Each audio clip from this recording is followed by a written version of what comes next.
This is a recording of a mastermind that I was invited to in Paris, France by a good friend of mine, Thomas.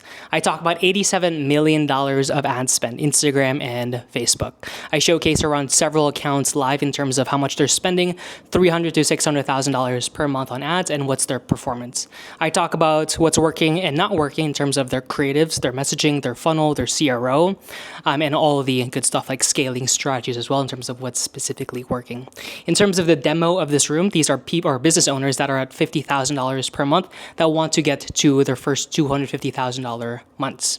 How I structure the mastermind is in two ways. I understood that the people here they have their own info product, like they want to scale it, but not only that, they want to service their clients who are in the e-commerce space or even like drop shipping space.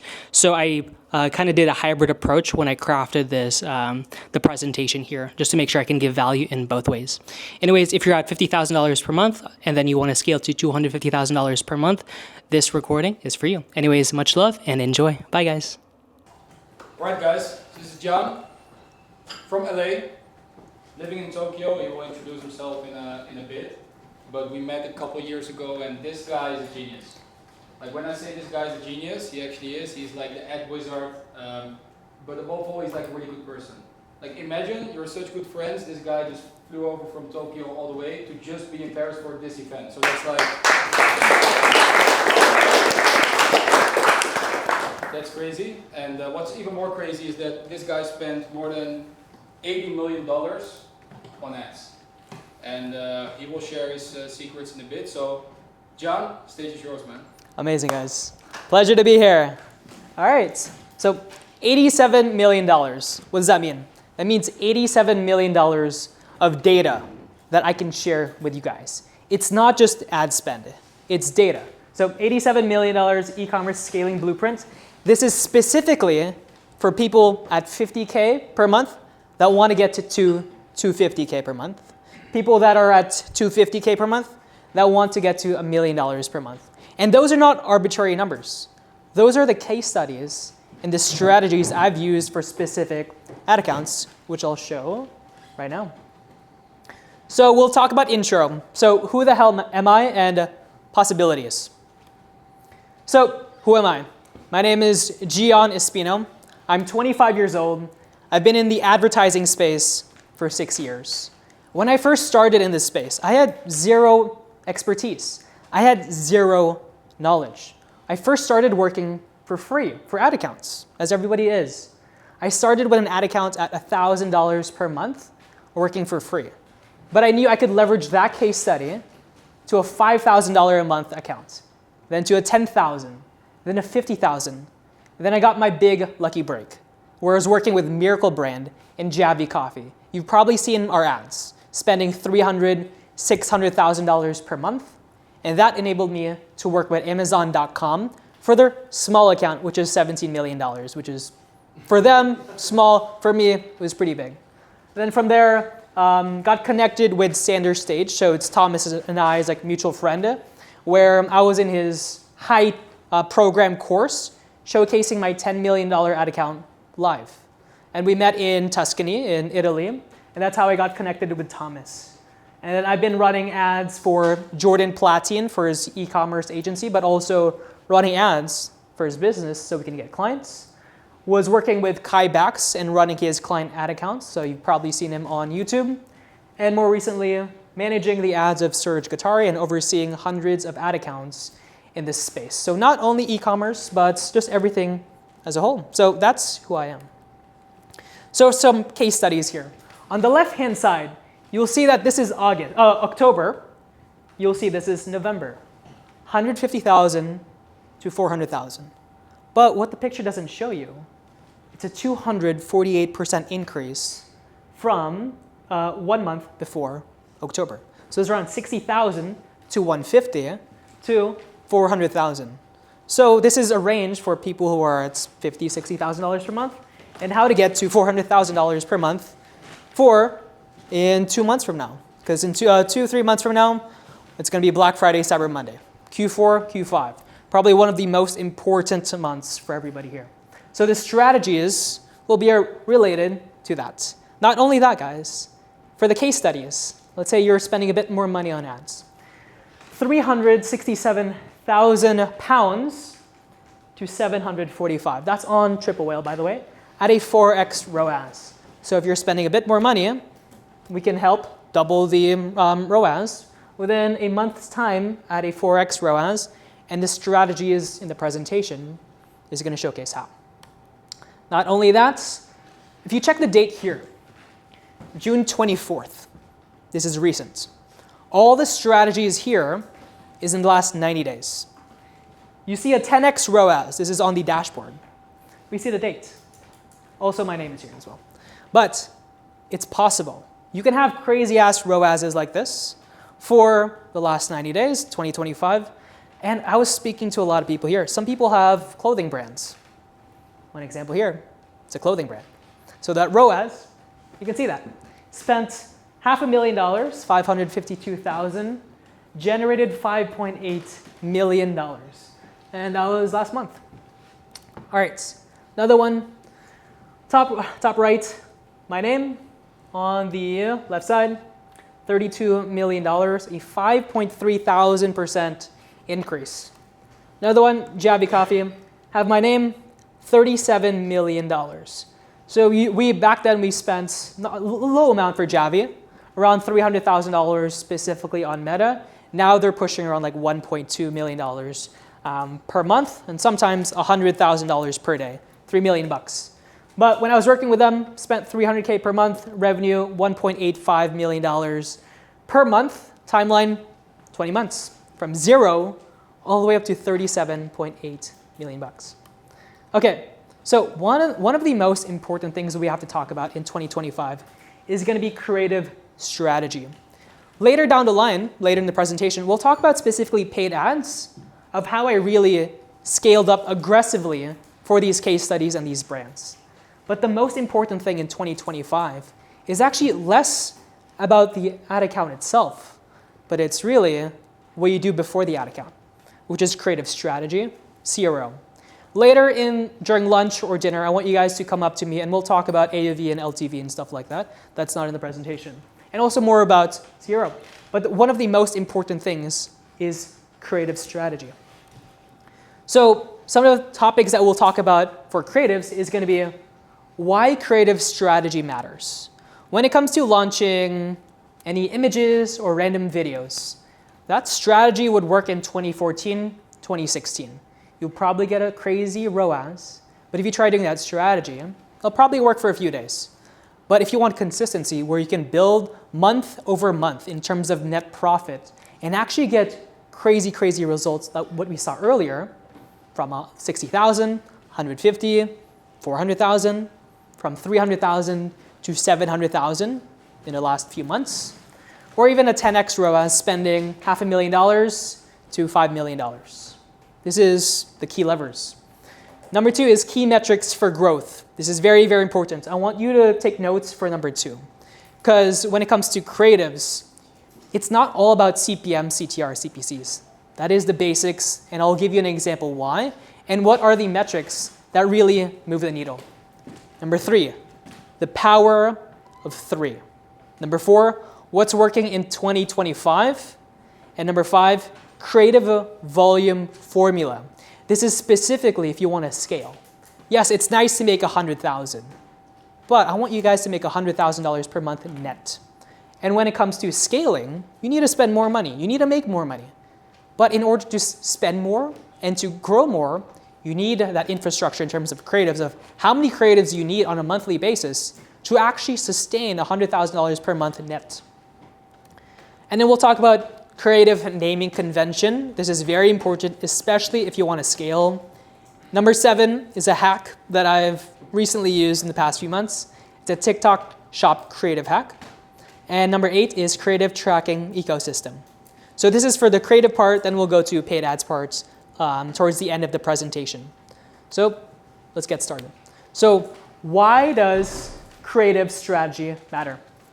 Your creative strategy is the single biggest multiplier of ad performance today. It's not what campaign you're running on the ads. It's not if you're using an ABO or a CBO. It's not what headline you use or ad copy.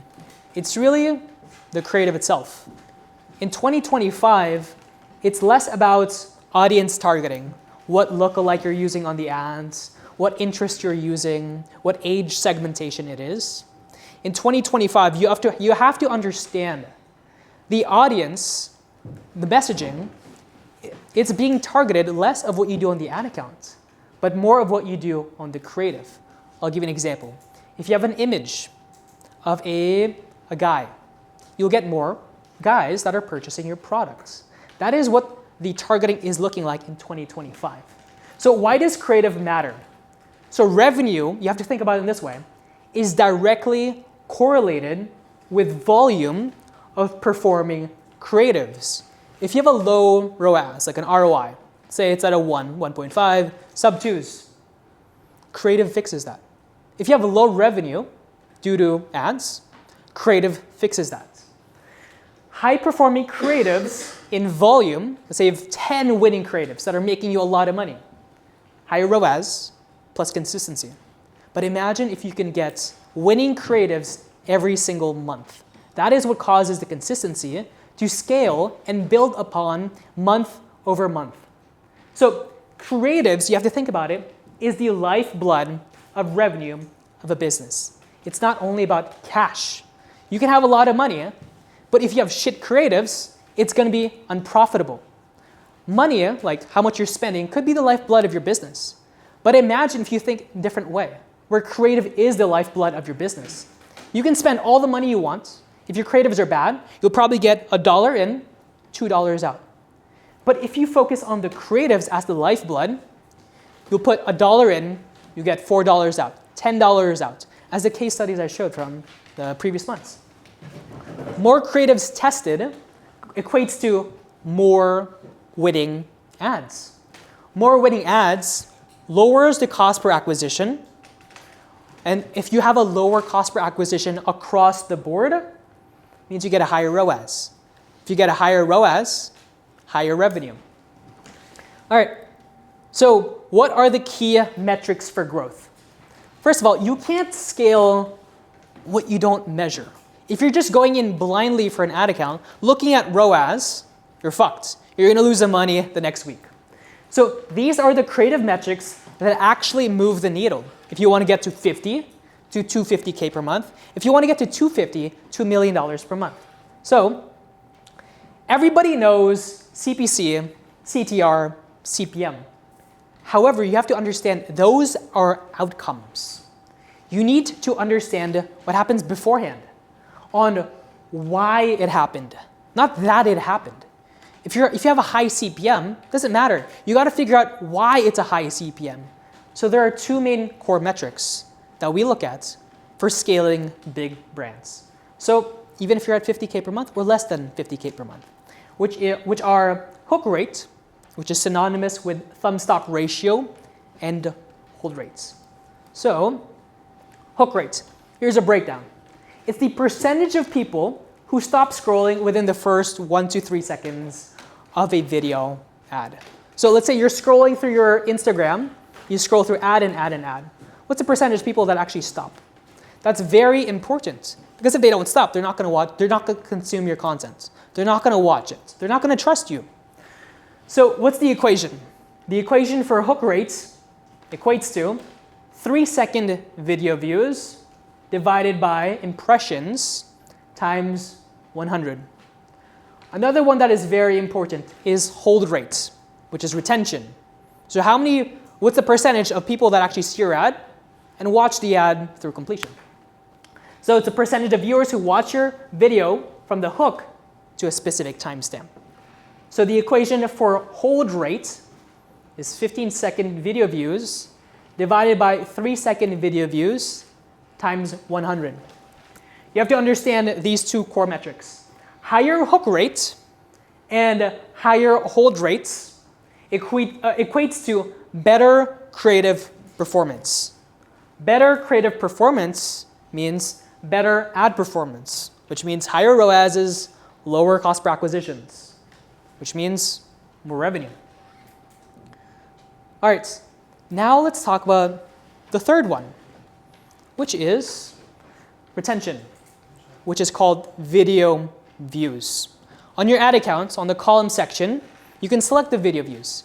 by 25%, 50%, 75%, 95%, and 100%. So what is this? On YouTube, let's say you posted a video, you can see the retention graph. It's going to look like that. On Facebook, you can have something similar, but if you're working with a creative team and you want to know exactly which part of the video causes the most drop-off. Let's say we're watching a video right now, and majority of the traffic are dropping off within the first 25 seconds. What does that say? That means the hook worked, but most people dropped off, which means it's a strong hook, a weak body.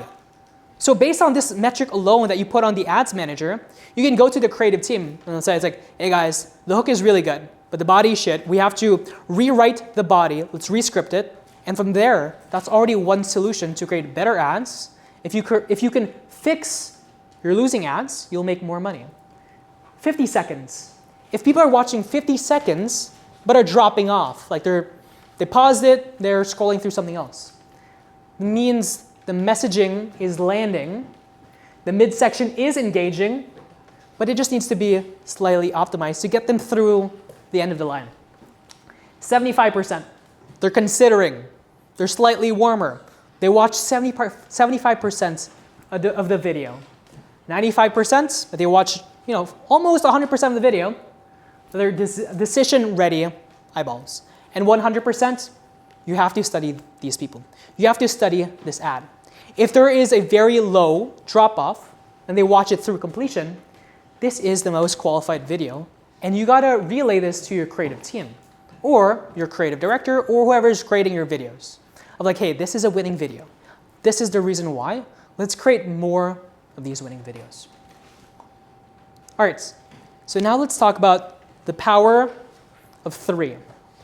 If you don't win the attention in the first 3 seconds, you've already lost the sale. So what do I mean by this? So for people, if you scroll through Instagram or Facebook, the retention on average is usually around like 1.8 seconds to 3 seconds, which means if you don't have a really good hook or the first 3 seconds, people are not going to consume your content. They don't care, which means if they don't care, if they don't watch the video, they're not going to be sold on what you are selling. They're not going to buy whatever you're selling. So I've created a formula. Every top performing creative follows a proven structure, and it always starts with a powerful 3 seconds. I call this the HEAT method. Hook the scroll, establish the pain and desire, add visual context, and text it boldly. By the way, this specific strategy is for 3 seconds. So you got to make sure you check out all 4 of these sections within 3 seconds. And from there, you'll have a really good hook that will convert. If you have a really good hook, the better the hook, the better the ad performance. The better the ad performance, the higher the revenue. So let's start with H. Hook the scroll. So this is the #1 factor that determines whether your ad gets watched or ignored. If your first 0.5 seconds, half a second, doesn't create a pattern break, your ad gets skipped no matter how good the rest of it is. This is quite common. Everybody knows the hook is very important. But later down the presentation, let's break down what are very, very strong hooks that we can copy. And that is currently working and are used from the case studies that I showed earlier. Next is E, establish the pain and desire. It's not about using, backgrounds or music. It's not about showcasing your product like this in the first second. You got to really convey within the first 3 seconds an emotional desire or an emotional pain point. And it doesn't have to be on the script. It can be sounds. It can be text. It can be what you're doing. It doesn't have to be necessarily what you're saying. So establish a pain or why they want it, why they need it. So if your audience doesn't feel something, they just won't keep watching. Next, add visual context. The best performing ads that we've seen recently in the past 30 days and 45 days are things that encompass all of the sections of heat and power of 3, but also if you have a product, showcasing it within the first 5 seconds like this, talking about it, establishing why they need it, why it hurts them if they don't have it, having some text as well. So visual context, at least showcase your product within the first second. So don't just tell them what you sell, show them. So humans process visuals 60,000 times faster than text, subtitles. So next, text it boldly. Obviously, for people, even if you're consuming ads, people don't have their audio on majority of the time. So you need big text so they can read it. Not only see it, not only hear it from what you're saying, but read it from the screen. And that's going to be within the first 3 seconds. Okay, so what creatives are working in 2025 so you guys can copy and paste it yourself? So what's working in 2025, specifically in the last 30 days? Founder-based videos, podcast-style-based videos, UGC 2.0. Everybody has heard UGCs. When I started working at Amazon, so that's when UGCs first came out. UGC is the first iteration, decreased our CPA by 40%. Imagine a global brand with a decrease of a 40% CPA. That's a huge, huge impact in terms of hundreds of millions of dollars. But now in 2025, everybody knows what UGCs are. Everybody knows when you're watching your videos, it is scripted, it's templated. So I'll break down what are UGC 2.0s. Founder-based videos. When it comes to this, it doesn't have to be all professional. What we've seen a lot in terms of some wedding videos is, even if you're just sitting at a cafe, you have a mic and you have a guest speaker, and you just talk about the product. Another video like I'm running when it comes to founder-based videos is a person with his father talking about why they created the brand. All right, so let's talk about founder-based videos, podcast-style videos, and UGC 2.0s. So founder-based videos. Let's see some of the performance in July 14th. So what date is it today? Today is July 19th, 5 days ago. So this is the performance. Founder-based videos. Spent $490, generated $27,000 on one founder-based video. So this is something you guys definitely have to use if you want a 55x ROAS. This guy had no organic brand, nothing, no branding, 0 followers on Facebook. We just created one video. So it builds instant credibility if you have zero branding, not even like a profile picture. But with this video ad itself, it created that credibility. It feels real, and it's not overly produced. And it converts cold traffic with personal storytelling.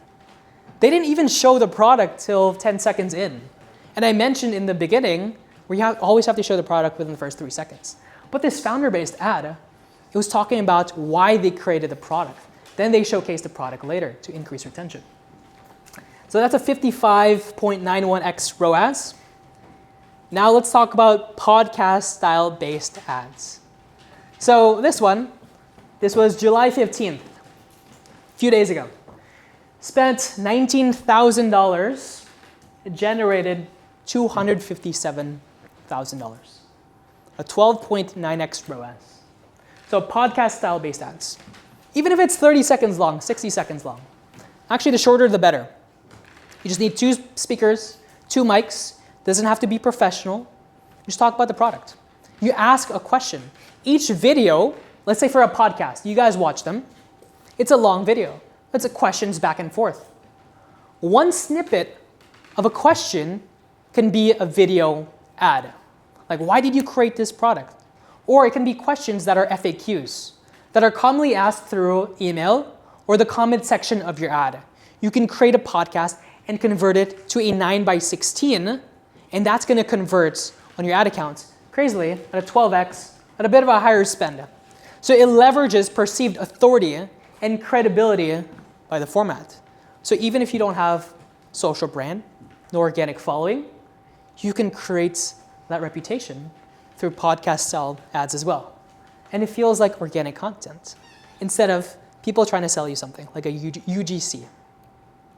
Now let's talk about UGC 2.0s. So what the hell is this? It is more authentic. It's a style that doesn't look scripted. So look at this. This is July 15th. Spent $8.8 thousand for this UGC 2.0. Generated $195,000. Imagine an ad that can carry your entire business just with one video. So traditional UGCs, it's losing trust. Everybody knows what it is. You know, with the fancy animations, the fancy background music, scripted, hook, body, CTA.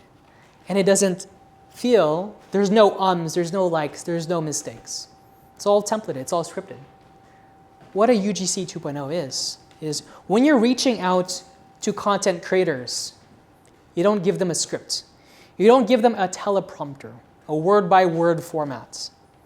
You give them a rough structure, and you give them examples. So, simple as this. You send a product to a UGC actor, and you just tell the person, review this product for me. That's it. Tell me how you feel about this product. Give me your first opinions when you unbox this product. You don't give them any scripts or templates. Reason why? There's going to be things in the background or being filmed that they cannot control. One video here, it had their dog. It had their baby in the background. A baby reviewing the product, you can't tell a baby what script to use, what hook to use. You just gave the product to the baby, gave their opinions. And it's a much more authentic style. Next, let's talk about creative volume formula. So we talked about the basics of an ad, so that it's not about the CPM or the CTR or the CPC. We talked about specific metrics that are working and that causes the correlation between CPM, CTRs, CPCs. We talked about what are some winning videos in 2025, or specifically less than a week ago. And we talked about specific structures of the video and how to convert the first 3 seconds. So we know how to create an ad. We know what's working. So let's talk about the volume formula if you really want to scale. So it's not only about creating one good video, but how many damn videos do you need if you want to hit $1 million per month? That's based off of math. If you have more ads that are at a 10x ROAS or a 50x ROAS, how can you make more of them? And how many do you really need? Based on your AOV and how much money you're spending. The amount of creatives you need on a monthly basis is hyper-specific to you guys. It depends what your AOV is, how much you're selling the product, the average order value. If it's $50, $100, or hell, even $500, the amount of creatives is going to vary. Also, it's going to vary based on how much money you're spending. If you're spending, let's say, $10,000 per month, you don't need too much creatives. If you're spending $500,000 per month, you need a lot of creatives. So what is the formula here? So the lower your AOV, the more creatives you need. I'll give you an example. Let's say your AOV is 20 bucks. The fatigue, let's say you're spending a lot of money there. The fatigue for a video, you have to cut that creative on the ad account if the CPA is 40 bucks, 60 bucks. Because the AOV is so small. You don't want to keep it running. Let's say spend $1,000 if your AOV is 20 bucks or $50. It doesn't make any sense. Also, the higher your ad spend is, the faster the creative fatigue is, which makes sense. If you're spending so much money on an ad, a lot of people are going to see it.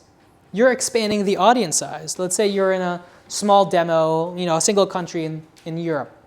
You're going to reach you're going to reach the entire audience within less than $50,000 a month in spend. So what you need fresh creatives in volume every month to sustain and increase performance consistently. So what is the formula? So how many creatives you need on a monthly basis equates to your monthly spend, divided by your AOV. Dollars times a constant, which is 0.12. So this is calibrated for monthly outputs and the rate of fatigue. So here's our chart that you guys can take a picture of. And by the way, I'll send over this presentation via link so you guys can have all the nitty-gritty details. So like, if you don't catch anything in terms of your notes, don't fret. Like, I'll give the link over so it's easier to take notes. So what is this chart? On the left-hand side, you will see what your target AOV is, what your actual AOV is. If it's $50, $100, $250, or $200, or even $500. On the top, you'll see how much money you're spending on a monthly basis. $10,000, $50,000 in spend, $100,000, and $500,000. You can see here, with a small budget of $10K and a low AOV, you just need 24 creatives on a monthly basis. Either 24 images, 24 videos. But let's say you're spending a lot of money. Let's say you're like Amazon, or let's say you're like Javi. Javi, our AOV was around $50 to $100. So let's say for $50. And we are spending $500,000 per month on ads. The amount of creatives that we use and produce, 168 every month. That's a lot of creatives. So this is going to be a rough guideline of how many you actually need to produce if you want to get consistent results. It's not only about hitting, let's say, $100,000 net per month once, but how can you do it month over month? And this is the equation to do it. Okay, now this is going to be slightly technical, so I'll try to take it slow here. But this is the exact naming convention that we use for Miracle Brand, Javi Coffee, Amazon.com to actually know how to scale it. So it's going to be slightly technical. It's going to be a bit alien language. So let's dive right into it. So creative naming convention. This is specifically on the Meta dashboard. On the dashboard for ads, you'll know it's broken down by campaign, ad set, and ad. But how do we name it? If we're pushing 168 creatives every month, we need to know exactly which creatives that we're using. If we have a creative team, they need to know exactly which specific image or video is working, why it's working, what messaging we're using, what offer are we using, who are our ICP in that specific video, and why is it working, the landing pages, the ad copy, the headlines. This is the exact naming convention that we use. So for the campaign, you don't have to use this too much, but it's just naming your cold traffic, top of funnel, retargeting, your campaign optimization, which is either a CBO setup, an ABO setup, or an ASC setup. Let's briefly touch that in a bit. And then country, which is very simplistic. But where you really have to focus on is going to be on the ad level. On the ad level, you can see here in the middle, images equate to a naming convention of I and G. Videos, VV, carousels, C, GIF is GIF. Here are some examples. And for ad copy, very important too. When it comes to spending $300,000, $450,000 per month for a Miracle Brand, we had to pay attention to ad copy because we were testing different types of promos. And we needed to figure out which promo or offer was the winning one so we can double down and scale there. Ad copy is just ADC, and landing page is LP. Landing pages is probably one of the most important things that is based off of CRO. So if let's say your ads are at a 10x ROAS, but your conversion rate on your website is a 1%. If you don't touch anything on the ads, if you don't increase the spend, but you get that 1% to a 4% or a 2%, that's going to massively increase, double or quadruple your business's revenue without touching anything in terms of the creative, in terms of the ads itself. So we have to track LP, the landing page, so we know exactly which landing page generates the highest website conversion rate. So let's give an example of how it looks like in action. So it's a simple one. This is on the ad level. You'll see 4 creatives here. IMG 44, ad copy 11, LP 4. You can see 44, 46, 47, 45. It's very specific. You can see in the middle section, we used 1 ad copy. This section, we used 1 landing page. So we knew the ad copy was winning, the landing page was winning, and we were A/B testing specific images. When we did this, look at the ROAS. This is July 14th, by the way. We spent $4,000, generated $39,000 at an 8x ROAS. Spent $2,000, 2.7, generated $17,000 at a 6.18. spent 2.5, generated 24,000 at a 9.71x ROAS. Spent 2,000, generated $39,000. This was less than a week ago at a 19.15x ROAS. And this is simply just using the creative naming convention we just shared. Okay, now one of the things I really like, I've discovered this this year, which is called the TikTok Shop Creative Hack. So for me, I'm a cheap bastard. Right? I don't want to spend $100,000 on creatives. Like, how can I get volume of videos for free? I don't want to spend that. I know creatives are like the lifeblood of the business, but if you're getting hundreds of them, it's expensive. And I care about net profit. How can I get a lot of creatives fast, for free, and I don't have to pay them up front? So I use the TikTok shop for that. So TikTok, in the last few months, it has come out with an affiliate program where people get your products, they create videos on their behalf, and whenever a product is sold, they just get a small commission, whatever commission that you set for them. It's fairly standard, 3%, 5%, 10%. So the most scalable UGC source people are probably not using. So we don't pay creators anything at all. Nothing, not even $1 to get hundreds of creatives on a monthly basis. We don't script anything. We don't chase content. Nothing. We don't even edit anything. We just receive the final product in terms of videos. Get hundreds, get thousands. Instead, we leverage TikTok's own affiliate ecosystem. So let's go through step by step how to do it. Number one, how it works. Creators on TikTok Shop want to earn a percentage, so affiliate commissions. If you know Rob the Bank, how he scaled his TikTok shops, it's the exact way. But we take it one step further. Not only will you leverage it on TikTok, for TikTok, if you only leverage those creatives, it's not going to perform too well on TikTok. Reason why, TikTok's algorithm in Pixel is not as seasoned as Meta. Meta has been here for a long, long time. So the Pixel, in terms of getting people to actually convert and purchase, no matter what the AOV is will be better than TikTok. Because TikTok, the intent is lower. So what works is going to be lower AOV. But if your AOV is $60, $70, 100, 120, 150, if you want to increase your AOV, increase your LTV. It's primarily done through Facebook as well. Number two, these people, they film the UGCs to promote your product for free because they get paid on the sales.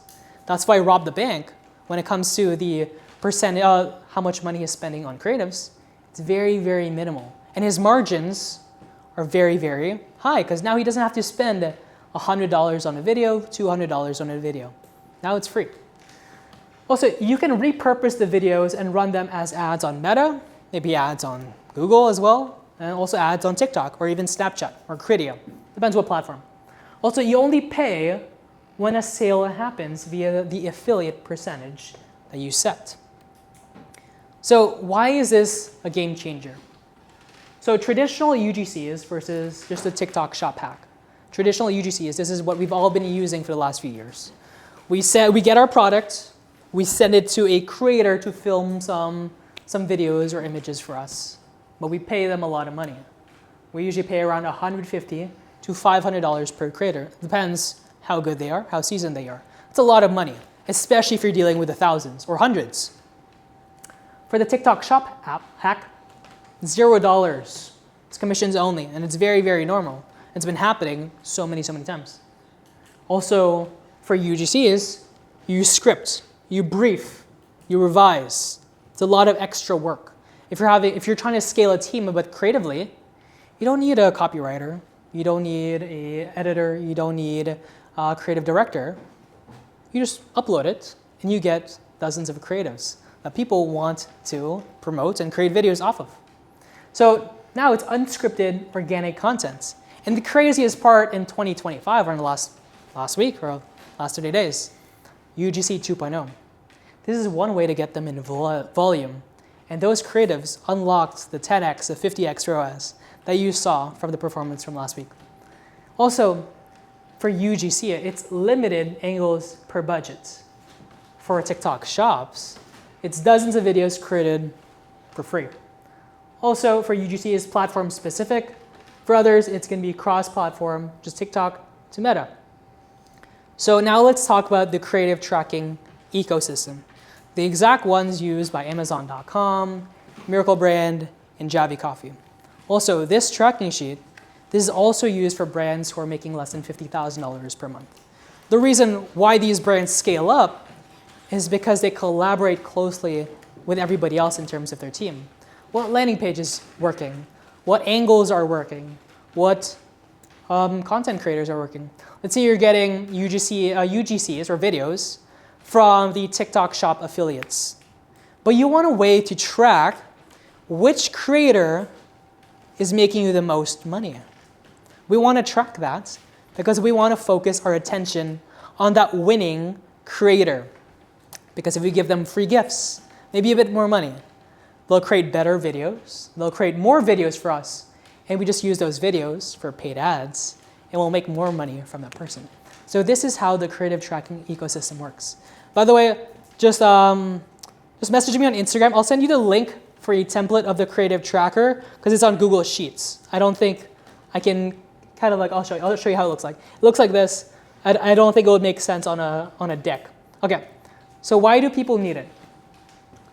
Without a tracking ecosystem, you're just guessing. You have no idea why a creative is working, which creative is working, what hook is working, what body is working, and you don't even have the creative link that you can send over to the editor to create variations off of. With a tracker or an ecosystem, you can measure, iterate, and scale what works, but fast. So if you see it, you have a 10x ROAS on VV3, just get the code, share the code to the editor, content creator, anything, and they can create variations just like that. So creative is no longer about guessing. It's all about black and white data. So why does this work? It speeds up creative iteration. If a video is working very well, like a 10x ROAS, how could we make more videos like that? And it keeps your team aligned from the creative team, the media team, strategy team. I'll give you an example. For creative strategists or landing page builders or offer creators, or let's say your COO, your CMO, they have no idea what's working on the ad account. They're too busy doing other high leverage things. But with this tracker, they know exactly how that creative is performing, what creative is performing, without knowing anything about the ads itself. Also, it helps avoid repeating what already failed. It doesn't make sense creating more videos if it's not backed up by data. You can create 100 videos, but if those videos were created based off a losing image or video, it doesn't make sense. You're just going to lose more money. Also, it makes scaling predictable and not lucky. That's why we can do it month over month. So this is how a creative tracking system looks like. On the left-hand side over here, you'll see the codes. Section, you'll see the concept. The section, the offer that we're using, the hook that we're using, the angle that we're using, the type of video, image, carousel we're using, the URL link, and some statuses. So you know exactly if it was running, if it's pending launch, if it's a winner, if it's a loser. And that's like a fourth of the tracker itself. There's going to be a section for ad copy. There's going to be a section for landing pages, a section for offers, a section for ideas that you want to test out. Okay, so that covers creative strategy. Now let's talk about the fun parts, which is paid ad strategy. So if you want to go to the nitty gritty, I was like, what are the actual strategies that are used to scale up these brands? So let's check it out. So this is the last 90 days, so 2025 strategy. So there's a few things that we have to understand. You have to focus on one variable at a time. So what does this mean? You can't just go on your ad account, launch a random video, launch a random image, use different types of ad copies for random images and videos, try multiple ones, try multiple landing pages from your homepage, collections page, bestsellers page, product pages. First of all, you have to figure out what's your winning variable. You got to figure out what's your winning image, what's your winning video, what's your winning ad copy, your winning headline, your winning landing page. Because if you don't know these, how are you going to scale? you're going to push more money for things that you don't know if it's working. So one variable at a time. So when launching new tests, you always want to test one variable at a time. And I'll give you an example. If you got to figure out what your winning landing pages are in terms of conversion rate, you got to A/B test it between your best performing video, best performing ad copy, and best performing offer. Then you test the LP, the landing page. So always use best performing creatives, best performing ad copy, headline, and offer. Using all of these, and then just test one variable at a time. Use your best of the best, change one thing, landing page. Best of the best, let's say your best performing headline, ad copy, landing page, offer. Now you can test your video and your image. So you can be hyper specific and data centric based off black and white data. All right, now we got to think about scaling.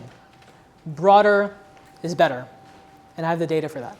So back then in 2016, 2014, you probably think interests are working well, the fancy lookalikes are working well, narrowing segmentation is working well. But based off data, for small accounts, for accounts that don't even have a pixel data, or for accounts spending $50,000 per month, or even $300,000 per month, broader is better. 18 plus, even if your demo is hyper-specific to 35 to 55. Male and female, even if your demo is specifically male or specifically female. Also, all languages. And also, Advantage plus targeting. The broader that you can do, the better. Facebook's algorithm is smarter than all of us. Even for people who have like $1 billion of ad spend, they're all smarter than us. It has all the data, and it acts very fast. Where the targeting really happens is what I mentioned earlier, which is the first part of the presentation, is on the creative itself. If you have a male in your video, you'll get more people that are male. If you have people who are English speakers, you'll get more people who are English speakers that are buying. Okay, next is individual ads first, then dynamics. You can't just run a dynamic ad on Facebook, like it's called a DCO, dynamic catalog ad. You can't just put 10 videos, 10 images, and then 5 headlines and 5 ad copies. The reason why, if you do the math, 5 times 5, that's 25. 25 times 10, that's 250. 250 ads per ad if you run a DCO. You have no idea what's the winning variable. You have no idea. So you can't go with the creative team and say, okay, this headline is working, this ad copy is working, this specific image and video is working. You want to test one variable at a time, one video at a time, or like one creative, and as you find winning images, as you find winning videos, get the best of the best. It's called BPAs, best performing ads. Get these, put them at dynamic, and scale that up, either on an ABO or a CBO or an ASC. In terms of campaign structures, there's no winning campaign structures. All of them work. However, you have to optimize each one differently. There's no winning thing of like an ABO is working, or a CBO is working, or an ASC is working. They all work. Like I have the data. I've ran all of them simultaneously. But you have to optimize them in a different way. In terms of how you structure a CBO, how you structure and turn off the ads on an ABO. I'll give you an example. When you're on a CBO, your CPA is going to be lower right off the bat, because Facebook is pushing the ad spend to only the video or image that is making the most money, which is good. But the downside of a CBO is you don't get to test or figure out what is that winning. You don't get to test the other creatives that are not getting any spend. But for an ABO, you'll see that it's shitting the bed within the first 3-5 days. CPA is higher if you look at the campaign level. But if you go to the ad set level and then you go to the ad level, you'll know exactly what is working, what is not working. And as you turn off the ads and optimize the ads on the ad level, that CPA on the campaign level will start to slowly decrease and optimize much better. And you'll know exactly which variable is working very well. Okay, so now let's talk about the strategy that enabled this.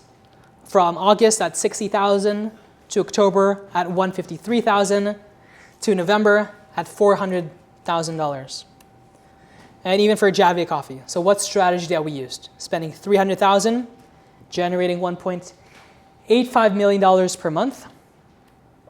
It's called the swarm strategy. So it's a bit specific. So there's multiple phases. Phase 1, you get one winning campaign. It doesn't matter what campaign you're using.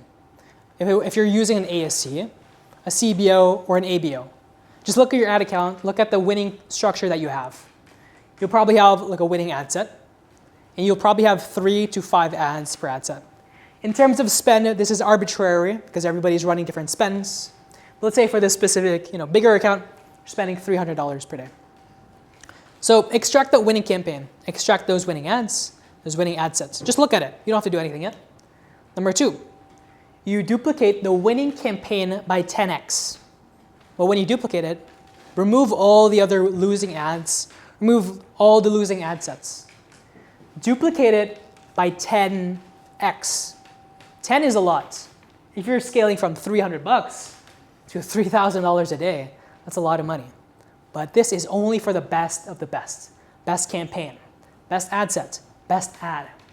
The number here is arbitrary. You can have it as, let's say you're spending $30 a day. And then 30 times 10, just $300 per day. But you only run it for 3 days. You're not going to run it for the entire month. That's suicide. That's crazy.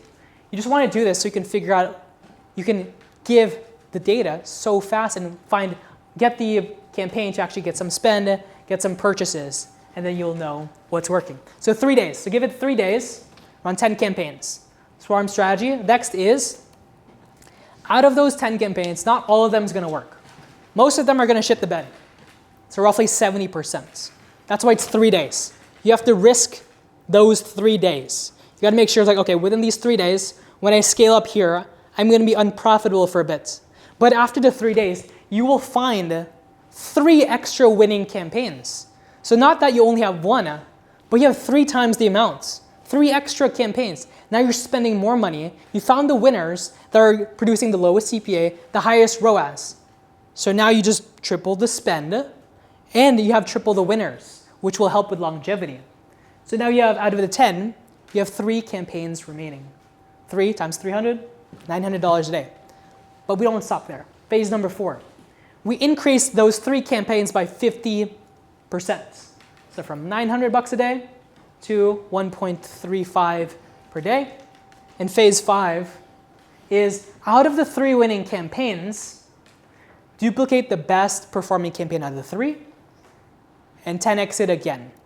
And it doesn't stop there. Depends how aggressive you want to scale up. If you want to see the performance that we did earlier in terms of how we did this, 60 to 150 to 140, if you want to be very, very aggressive, especially for Q4, that's a strategy that we use for multiple brands that works. And not only that, for this live example, June 24th, top right, also my name's here. This is the exact same strategy we used for this brand that spent $552,000 and generated $5.8 million. So it works in 2025 at a 10.57x ROAS. And that's it for today. Thank you guys.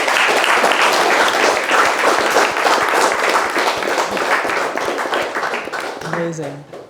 Perfect.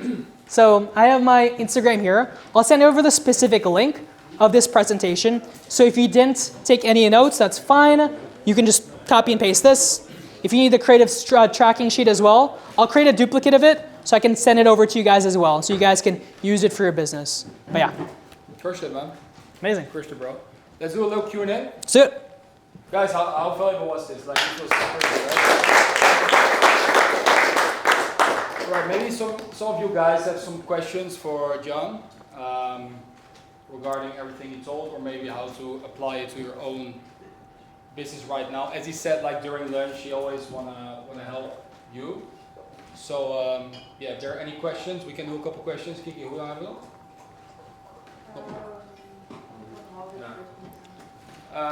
Let's do some questions. Let's do it. Let's do it. Cool. Thomas. Yeah, about the last part, about the phases and then duplicating 10x. You said that one campaign you duplicated 10x, but is the one campaign with all the same ads? Do you have 10 campaigns with the same ads? Or? Good question. So for that campaign, you'll multiply by 10. But before you do, remove all the ads that are not working. Okay. Remove all the ad sets that are not working, because you have data now. You know those ads are not working. You know those audiences are not working. So before you duplicate it, just remove that. in the duplicated campaign. Don't touch the original. So you have the best of the best when you duplicate it 10x. And then you just start from there. Okay, but in phase 1 there was one ad set and like 5 ads. Was it like an example or? There's an arbitrary example. It could be one ad set and it could be 3 ad sets, 5 ad sets in that campaign that are working, all of them. Yeah. And it could be 2 ads, 3 ads, 5 ads. It could be even 7 ads per ad set. Big campaign. Yeah, exactly. Just the main campaign. Okay. And what do you do with the ad sets? Why do you make different ad sets? Because the targeting you leave them broad, as you said? It depends. For each account, broad will outperform everything in terms of longevity.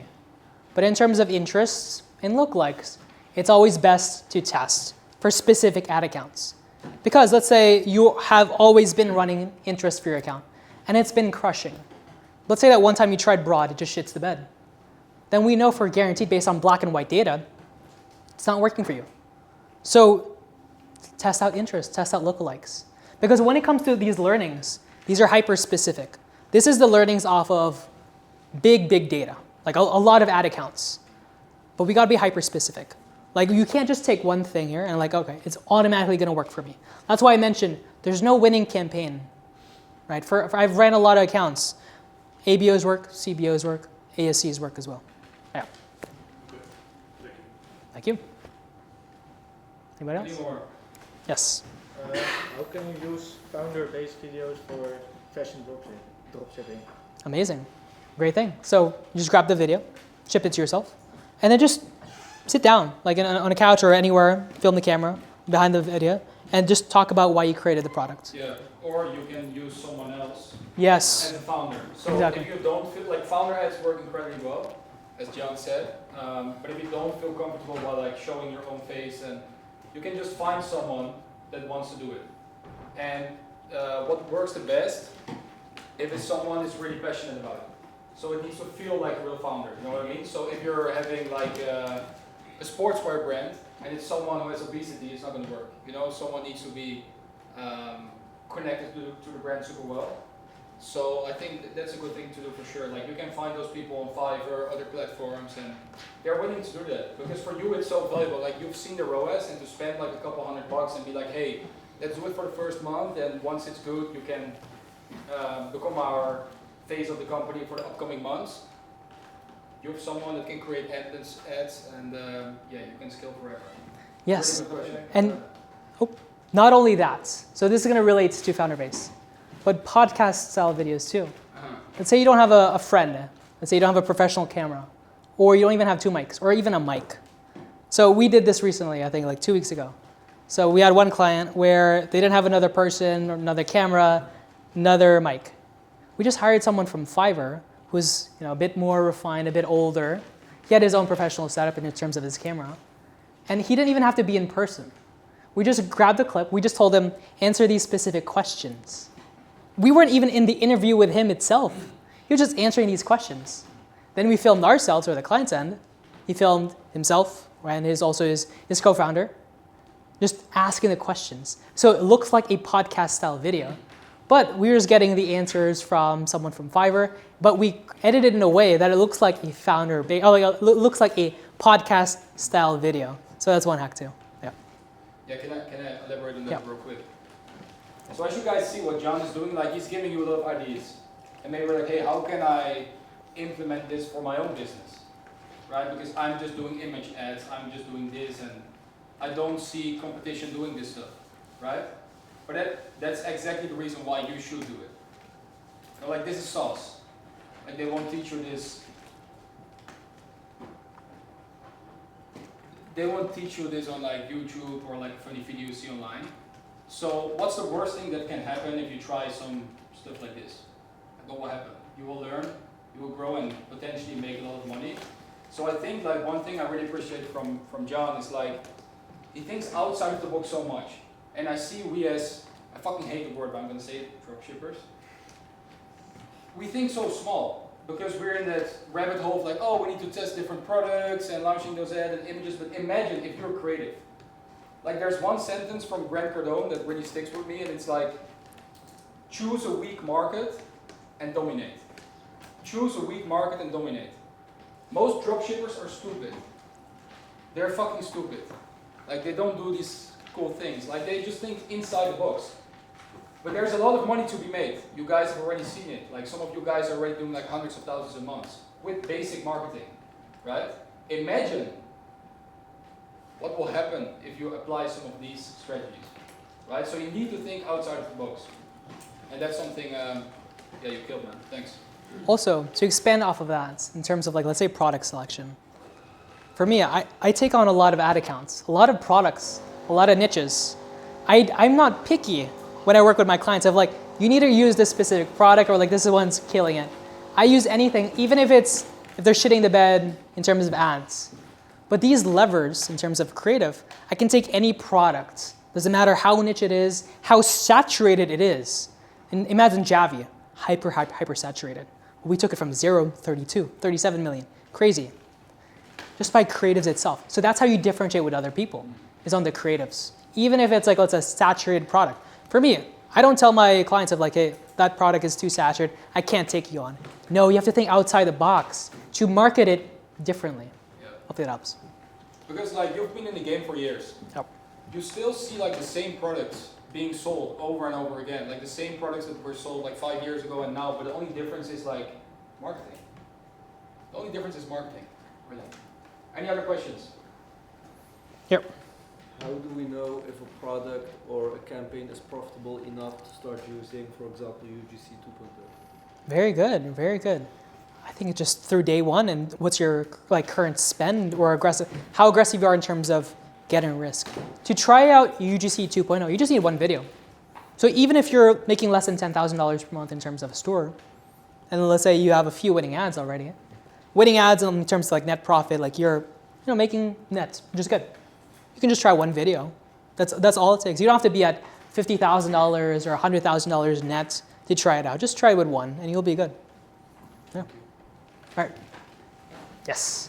How do you optimize the look rate for these podcast style-based videos? Ah, very good. Well, you can't optimize a hook rate in terms of the ad account itself. You can optimize the hook rate afterwards. So I'll give you an example. So this is very, very common. In terms of a hook rate, let's say if it's below 25%, I know it's kind of shit. That's when I need to like tell the teams, like, let's optimize this. But optimizing is not about clicking buttons. Optimizing is collaborating with the creative team of like, this is why the hook is not working well. Let's try out this specific idea in terms of improving the hook from 25 to 30%. Because that 5% delta can increase the ROAS drastically. So it's not about what to do on the ad account, but it's going to do creating new ideas to improve that hook rate on creating new videos itself. But more specifically, let's say a video that you're running, it has a higher ROAS, which is good, but the hook rate is low. That's a very good problem to have. That means even if the creative is really bad, it's converting the traffic. So if you want to make more money, all you got to do, duplicate the ad itself, get 5 variations, just change the hook. Just change the hook, because we know the body and the CTA is converting in terms of customers, even if it's at low traffic. Just change the hook, create variations of it, same body, same CTA, and your ROAS will be higher, and you can expand creatively as well. Anybody else? Yes? What do you think about AI and 11 Labs in videos? It's good. We use it quite a bit, especially for brands that don't have access to UGC actors, or they don't know how to set up TikTok Shop for the affiliate program, or they don't want to be behind the camera. That's exactly what we use. Sometimes we just use, there's like an AI software, we just send pictures, like flat lays, to the AI, they'll create videos off of it, and then we just use 11 Labs as well. It works like crazy, yeah. What do you think of founder-driven ads with AI also? Never tried. Willing to try though. I'll actually try it next week, and then I'll have the data, like black and white data. The crazy thing is like we test so fast. So any idea that will come across our board, like we'll test it, even if it's an outlandish one. Like we have the resources to. I mean, like it's pretty cheap to do it. But yeah, like we prioritize testing new ideas because that's what's going to unlock this. We wouldn't know how to do a 10x ROAS without a lot of testing, a lot of failure. So yeah, I'll definitely shoot it to the team. Maybe it's authentic enough. Maybe it's going to be 50x ROAS. That'll be crazy. Yes. How do you go from your testing campaign to your winning campaign? So like you mentioned in the SWOT strategy, That's very good. is that do you use your test campaign or do you use first different test campaigns and make then a winning campaign? Or? Very good. The craziest part is when you're running ads, let's say you have you've launched 10 ad sets, could be multiple ads, like a new creative batch. That is originally your test campaign. But as you spend more money, as the days go by, 7 days, 10 days, you're going to optimize your testing campaign. You're going to cut it down.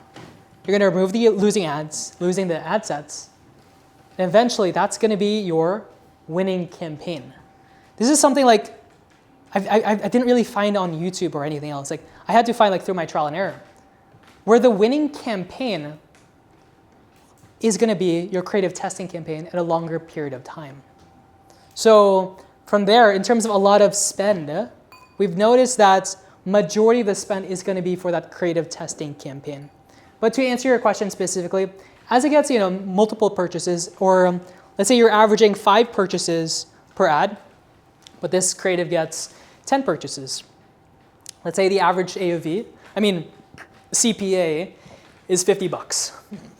But now that creative is at a $30 CPA. It's based on math, depends, like no matter what data you have, we all know that's a winning one based on like, oh, it's doing a better CPA, and has more creatives. I just extract the post ID and I'd put in a different campaign for the scaling campaign.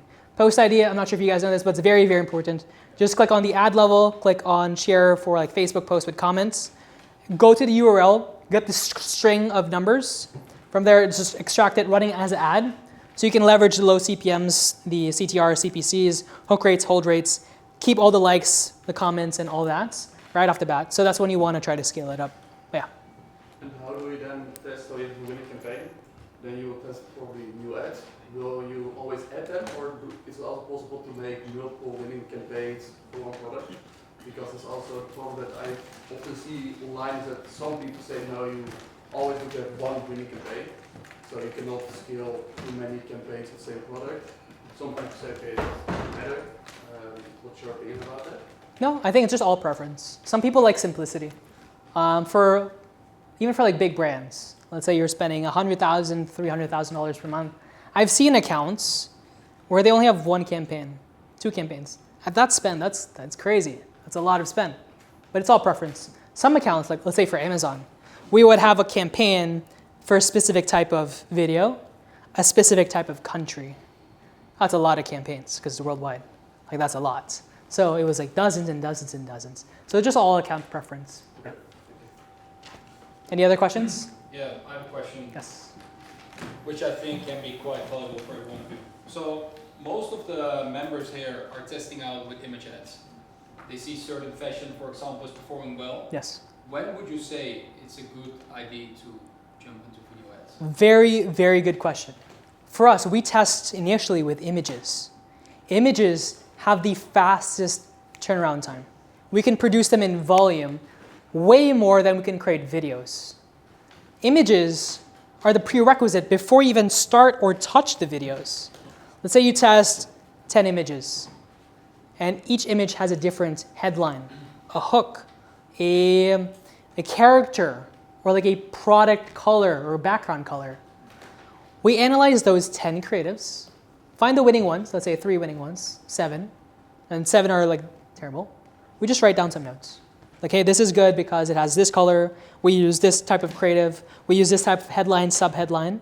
It says this, it has, the call out has the pricing, has the price anchor. We use those learnings on the images and use it for videos. One thing that's not in the presentation is how testing works out for brands that want to scale to, let's say, $500,000 per month or $1 million per month, starting from $50,000. Is images first, videos, and then landing pages. So we find the winners on the images, we find the creative assets from the videos, then we relay that all the way up to the landing pages, because landing pages is a really, really big lift. The reason why for landing pages is not only homepage, product page, or collections page. For Javi, if you analyze our ad library, it's called listicles and advertorials. So it is educational content wrapped as a CTA button to buy. But before we create those listicles and advertorials, we use the content from the videos. Of like, what the hell did we actually say? What was our messaging? Who was our call out?